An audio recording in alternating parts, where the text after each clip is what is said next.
গোস্বামী 8 ফেব্ৰুৱাৰীত কি হ'ব গৌৰৱ গগৈৰ 8 ফেব্ৰুৱাৰীত ফাদিল হ'ব ভাৰত বিৰোধী বৃহৎ ষড়যন্ত্ৰ 8 ফেব্ৰুৱাৰীত কেৱল গৌৰৱৰ প্ৰসংগই নোলাই ভাৰত বিৰোধী বৃহৎ ব্যৱস্থা এটা ফাদিল কৰা হ'ব সোণাপুৰত সাংবাদিকৰ আগত এই মন্তব্য মুখ্যমন্ত্ৰী ডক্টৰ হিমন্ত বিশ্ব শৰ্মাৰ 8 তাৰিখে ৰাতিপুৱা প্ৰেছ কনফাৰেন্স আছে তাত অকল গৌৰৱ গগৈৰ কথাই নোলাই এটা ডাঙৰ চক্ৰান্ত গোটেই ব্যৱস্থা এটাৰ বিষয়ে উল্লেখ হ'ব আৰু এই বিষয়ে মই ইতিমধ্যে গুৱাহাটীত প্ৰেছ কনফাৰেন্সত কৈ দিছো 8 তাৰিখে 11টা বজাত আমি সকলোকে আকৌ লগ পাম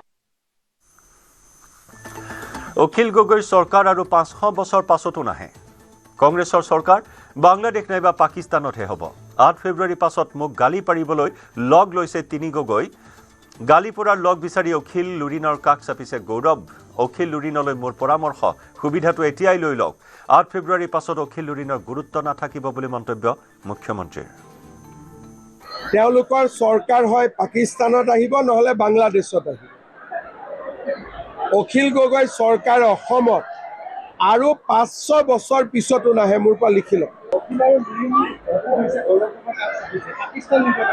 এইটো 8 তাৰিখৰ মিটিংখনত যাতে সাপোৰ্ট পায় 8 তাৰিখে মই কিবা কোৱাৰ পিছত যাতে তিনিজনে মোক গালি পাৰিব পাৰে সেই কাৰণে গৌৰৱ গগৈ এওঁলোক দুজনৰ ওচৰ চাপিছে মই এওঁলোক দুজনক কওঁ যে সুবিধাটো এতিয়াই লৈ লওক 8 তাৰিখৰ আগতে সিটখিনি লৈ লওক 8ৰ পিছত আৰু আপোনালোকৰ গুৰুত্ব নাথাকিব গতিকে আপোনালোকে যি সিট ল'ব খুজিছে 8 তাৰিখৰ আগতে লৈ লওক কাৰণ গৌৰৱ গগৈক আপোনালোকৰ সহায়ৰ প্ৰয়োজন আছে আৰু এনেকুৱা সহায় কৰিব গ'লে আপোনালোক নিজেও বদনামী হ'ব গতিকে যদি বদনামী হয়েই তাৰ মূল্যটো 8 তাৰিখৰ আগতে লৈ লওক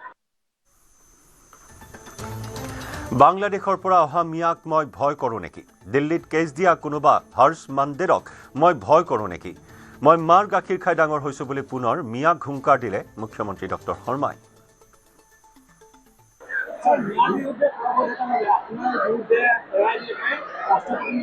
মই ভালহে পাওঁ মই অলপ পপুলাৰ হৈ যাওঁ এইবিলাকৰ পৰাতো মই ভয় নাখাওঁ মইতো মাৰ গাখীৰ খাই জন্ম হৈছোঁ গতিকে মিয়া ৰাজনীতি কৰা মানুহক বা বাংলাদেশৰ পৰা অহা ঘুচপেঠীয়া বুলি যাক কয় সিহঁতক কি হিমন্ত বিশ্ব শৰ্মাই ভয় কৰে নেকি এইটোতো মানুহৰ ভুল আছে যে কোনোবা এটা হৰ্ষ মাণ্ডেৰে দিল্লীত মোক কেছ দিছে তাক মই ভয় কৰোঁ নেকি মইতো মাৰ গাখীৰ খাই জন্ম হৈছোঁ না বিজেপি অগপৰ নেতা ময়ে বিজেপি জিকিলেই ময়ে মুখ্যমন্ত্ৰী অগপ জিকিলেও ময়ে মুখ্যমন্ত্ৰী ডিমৰীয়াৰ প্ৰাৰ্থী সন্দৰ্ভত এই প্ৰতিক্ৰিয়া মুখ্যমন্ত্ৰীগৰাকীৰ জিকিম এবাৰ আমি বিজেপি এজিপি একেই হয় বিজেপি আৰু এজিপিৰ কোনো পাৰ্থক্য নাই বিজেপি জিকিলেও মুখ্যমন্ত্ৰী বিজেপিৰে হ'ব এজিপি জিকিলেও মুখ্যমন্ত্ৰী বিজেপিৰে হ'ব গতিকে এইবিলাক কাজিয়া পেচালৰ কোনো স্কোপ নাই আৰু আমাৰ দুইটা পাৰ্টিৰ লক্ষ্য এটাই যে অসমত NDA চৰকাৰ স্থাপন কৰা আৰু ডিমৰীয়া আমি ভাল কৰি জিকিম ডিমৰীয়া মানুহে আমাক চবকে বহুত ভাল পায় যুৱ প্ৰাৰ্থী থাকিব মহিলা প্ৰাৰ্থী থাকিব বয়োজ্যেষ্ঠও থাকিব সকলোৰে এটা উচিত পাৰ্চেণ্টেজ থাকিব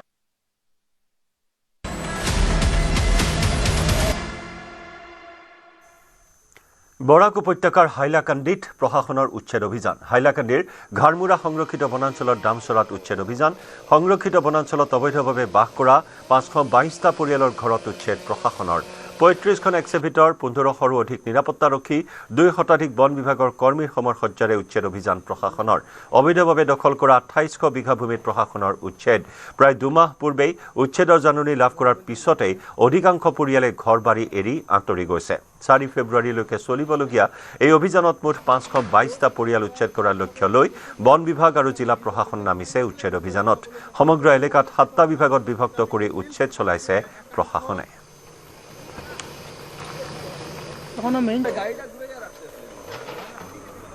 আমি যি অভিযোগ লৈছোঁ এইটো এজ পাৰ ল লৈছোঁ গতিকে এইটো আমি সমাধান কৰাৰ কাৰণে প্ৰথমতে 1 মাহৰ নটিচ দিলোঁ 1 মাহৰ নটিচত তেওঁলোকে কেইজন মানে ডকুমেণ্ট দেখাইছিলে যদিও সেইটো মানে উইদাউট এনি মেৰিট গতিকে আমি দেখিলোঁ তেওঁলোকৰ ভৰি তলত মাটি নাই, হাতত কাগজ নাই। ডেট মিনছ ৰিজাৰ্ভ ফৰেষ্টৰ ভিতৰত এনেকুৱা ভেলিড কাগজ তেওঁলোকৰ দেখাব পৰা একো নাই।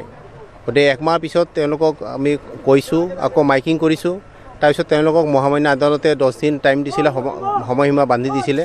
10 দিনত তেওঁলোক কি ক'ব লগা আছে আমাৰ ওচৰত আহিছিলে, কিন্তু ছেম ডকুমেণ্ট তেওঁলোকে দেখুৱাই আছে। কাৰণ ৰিজাৰ্ভ ফৰেষ্টত আপোনালোকে জানে হাইলাকান্দিত 2খন ৰিজাৰ্ভ ফৰেষ্ট আছে, এখন কাটাখাল আৰু এখন ইনাৰ লাইন। ইয়াত আমি য'ত থিয় হৈছোঁ এইখিনি ঘাৰমুৰা range totally inner line forest হয়। তো ইনাৰ লাইন ফৰেষ্টত মানে যিখিনি অবৈধকাৰী মানে মানুহ মানে অবৈধভাৱে দখল কৰিছে, তেওঁলোকে এনেকুৱা ভেলিড ডকুমেণ্ট একো দেখুৱাব পৰা নাই। যাৰ কাৰণে তেওঁলোকে কিছুমান মানুহ নিজে নিজে উঠি গৈছে। আৰু আজি আমি সেইকাৰণে আমাৰ প্ৰশাসনৰ পৰা ফৰেষ্ট হওক, পুলিচ হওক, মেজিষ্ট্ৰেট হওক শান্তিপূৰ্ণভাৱে কাম কৰি আছে। আপোনালোকে বেকচাইডে দেখি আছে, মানে কোনো বাধা নোহোৱাকৈ কাম কৰি আছে। গতিকে আমি চবকে সসন্মানে যাব দিছোঁ। গুৱাহাটী মহানগৰীত ধৰ্ষণৰ বলি এগৰাকী হিন্দু যুৱতী। অভিযুক্ত আফতাহি জামানক কৰায়ত্ব কৰিছে আৰক্ষীয়ে। ভুক্তভোগী যুৱতীৰ এজাহাৰৰ ভিত্তিত গ্ৰেপ্তাৰ আফতাহিক। প্ৰেমৰ চলনাৰে আফতাহি জামানে ধৰ্ষণ কৰে ছাত্ৰীগৰাকীক। ছাত্ৰীগৰাকীক দীৰ্ঘদিনে চলাইছিল শাৰীৰিক মানসিক নিৰ্যাতন। ব্যৱসায়ী ৰাণা জামানৰ পুত্ৰ ধৰ্ষণত অভিযুক্ত আফতাহি জামান।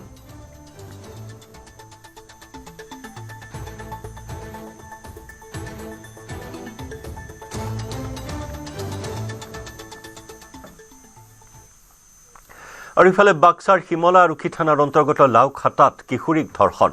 9ম শ্ৰেণীত অধ্যয়নৰত এগৰাকী 14 বছৰীয়া ছাত্ৰীক ধৰ্ষণ। ভুক্তভোগী কিশোৰীগৰাকী সম্প্ৰতি 4 মাহৰ অন্তঃসত্ত্বা। 2 অভিযুক্ত মহন্ত দাস আৰু অৰবিন্দ দাসক গ্ৰেপ্তাৰ। ভুক্তভোগীৰ পৰিয়ালে শিমলা থানাত দাখিল কৰিছিল এজাহাৰ। সম্প্ৰতি শিমলা আৰক্ষীৰ থানাৰ লকআপত 2 অভিযুক্ত।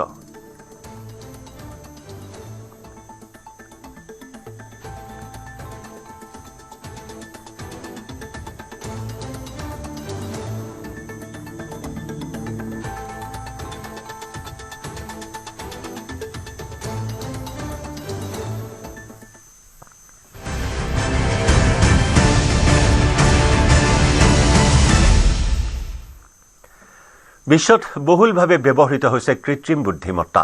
পৰৱৰ্তী চৰকাৰত এআই ব্যৱহাৰ কৰাৰ পৰিকল্পনা ৰাজ্য চৰকাৰৰ। সকলো চৰকাৰী কামত ব্যৱহাৰ হ'ব কৃত্ৰিম বুদ্ধিমত্তা। এআই ব্যৱহাৰৰ ফলত ৰাহি হ'ব চৰকাৰী ধন। এতিয়া ছফ্টৱেৰ ব্যৱহাৰ হৈ আছে চৰকাৰী কাম কাজত। নলা পথ নিৰ্মাণতো ব্যৱহাৰ কৰা হ'ব এআই প্ৰযুক্তি। পথ নিৰ্মাণত একাংশ ঠিকাদাৰে দিয়ে অধিক বিল। এআই ব্যৱহাৰৰ ফলত ঠিকাদাৰৰ ভুৱা বিল ওলাই পৰিব। ঠিকাদাৰে চিমেণ্টৰ ক্ষেত্ৰতো দিব নোৱাৰিব অধিক বিল। এইবাৰ কেন্দ্ৰীয় বাজেটতো বিশেষ গুৰুত্ব লাভ কৰিছে এআইয়ে। Appointment, transfer, most of the government services আমি লৈ আহিলোঁ। বাকী যিখিনি লৈ আহিলোঁ তাতো বেকৰুমৰ কাম এতিয়াও কৰিবৰ কাৰণে মানুহ অফিচত যাব লাগে। যদি আমি এআই গভৰ্ণমেণ্টত ইউজ কৰোঁ এক্সটেনচিভলি, তেতিয়াহ'লে বেকৰুমৰ কামখিনিৰ কাৰণেও কোনো যাব নালাগে। So' we can be a leading state in India, যে গোটেই গভৰ্নেন্সত আমি আৰ্টিফিচিয়েল ইণ্টেলিজেন্স এক্সটেনচিভলি ইউজ কৰা। যদি আজি আমি এটা এক্সাম্পল দিলোঁ যে আমি ইয়াতে এখন মেৰেজ ৰেজিষ্ট্ৰেশ্যন কৰিব লাগে, আমি কিয় গভৰ্ণমেণ্ট অফিচত যাব লাগে? 2জন মানুহ থিয় হ'ল, য'ত থিয় হ'ল তাৰ পৰা they will activated the video' link. Registrar will interact with the couple through the video' link. হৈ গ'ল।